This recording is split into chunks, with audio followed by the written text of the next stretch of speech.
Drugs కేసులో director puri Jagannadh దొరికిపోతాడా, నిప్పులా బయటకొస్తాడా?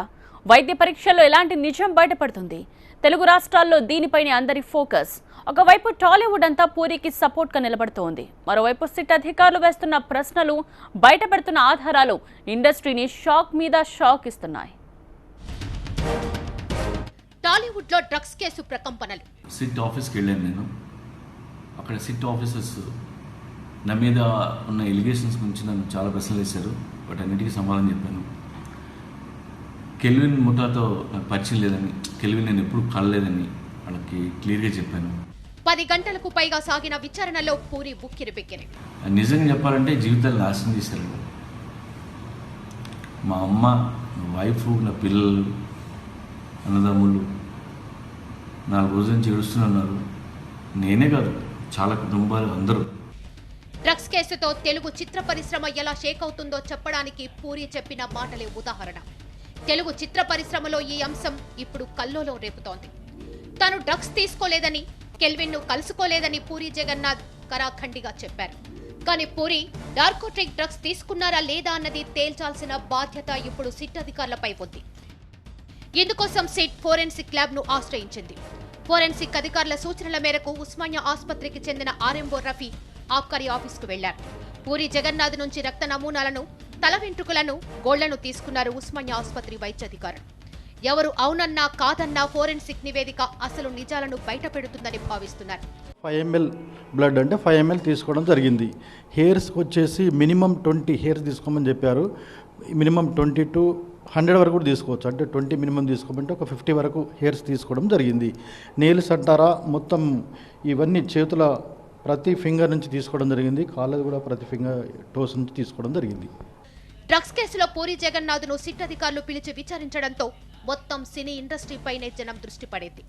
Drugs మహమ్మారిని వ్యతిరేకిస్తూనే cinema industry మొత్తానికి దీన్ని ఆపాదించకూడదని టాలీవుడ్ ప్రముఖులు అంటున్నారు.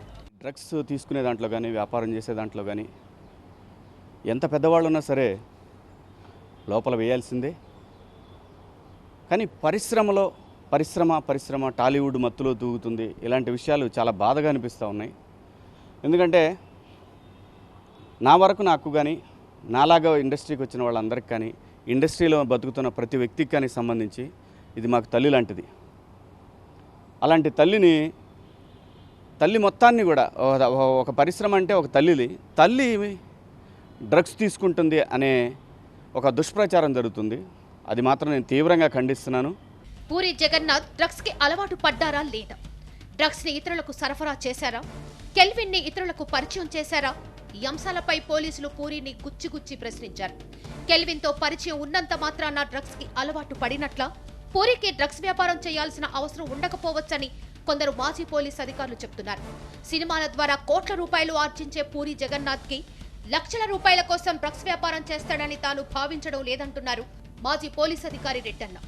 డ్రగ్స్ ఎప్పుడో తీసుకుంటే అది ఇప్పుడు నేరం కాదంటున్నారు. ఇప్పుడు పూరి జగన్నాథ్ వాడి ఉండవచ్చు, వాడకుండా పోయి ఉండవచ్చు కూడా.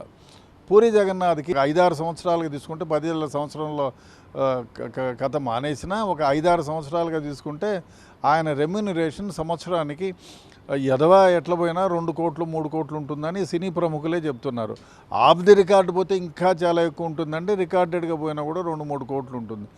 2-3 కోట్ల ఆదాయం ఉన్న వ్యక్తి మందుని సేవించవచ్చు, కానీ ఈ ₹1,00,000 కోసమో 50,000 కోసమో డ్రగ్ను వేరే వాళ్ళకి సరఫరా చేశాడు అంటే అది నమ్మశక్యంగానే వ్యవహారం. మొత్తానికి తెలుగు చిత్ర పరిశ్రమ కనీవిని ఎరుగని పెను సంక్షోభంలో కోరుకుంది. డ్రగ్స్ పాపంతో తమకు సంబంధం లేదంటున్న సినీ ఇండస్ట్రీ ఇప్పుడు అగ్ని పరీక్షకు నిలబడింది. ఇందులో ఎవరి వాదన నిజం? చిన్నపిల్లలకు డ్రగ్స్ అలవాటు చేస్తున్న కెల్విన్ తో రాసుకు పూసుకు తిరిగిన సినీ ప్రముఖులు తమ వాదనను ఎలా నిరూపించుకుంటారు? నిర్దోషులుగా ఎలా బయటపడతారు అన్నదే కీలకంగా మారింది.